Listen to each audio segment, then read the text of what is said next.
धनबाद निरसा में आज श्रीमद् भागवत कथा के आज तीसरे दिन काफी संख्या में लोग जुटे।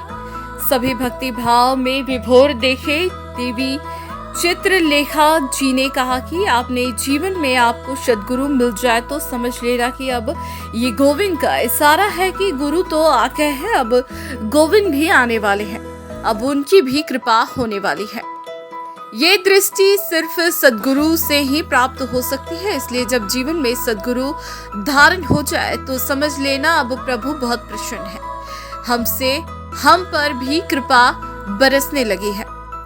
सप्त दिवसीय श्रीमद् भागवत कथा के तृतीय दिवस में पूज्य देवी चित्रलेखा जी ने अपनी मधुर वाणी से श्रवण कराते हुए कहा कि जीव जन्म लेते ही माया में लिपट जाता है और माया में लिपट जाने के कारण जीव अपने कल्याण के लिए कुछ नहीं कर पाता। वह जैसे जैसे कर्म करता है वैसे वैसे फल उसे भोगने पड़ते हैं।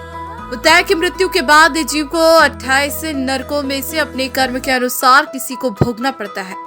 तामिश, अंध्र, त्रामिश, शेरव, महारोह, काल, 80 पत्रवन इत्यादि 28 प्रकार के नरक हैं।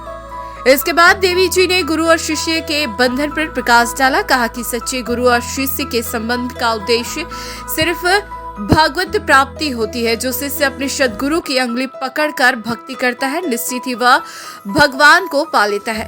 इसके पश्चात ही सुखदेव जी ने राजा परीक्षित को सृष्टि प्रकरण का वर्णन श्रवण कराया कि कैसे इस सृष्टि की रचना हुई और कथा विश्राम से पूर्व भगवान के सबसे कम उम्र के भक्त श्री प्रहलाद महाराज की कथा सुनाई। प्रहलाद ने जो मात्र 5 वर्ष की उम्र में भगवान को पाने के लिए अकेले जंगल में चले गए, उन्हें स्वयं श्री नारद जी ने गुरु बनकर जाप मंत्र दिया और इस मंत्र का जाप करते हुए जब भक्ति के सबसे ऊंचे स्थान पर प्रहलाद जी पहुंच गए तब स्वयं नारायण ने धरती पर पधारकर प्रहलाद जी को दर्शन दिए।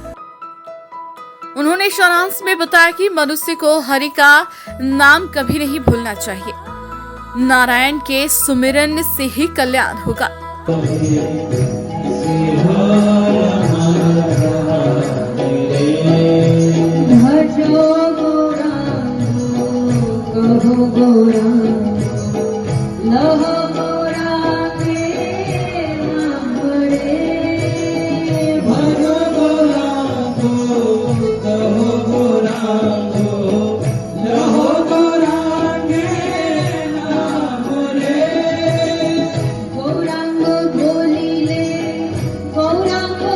न्यूज़ ANP के लिए निरसा से संतोष की रिपोर्ट।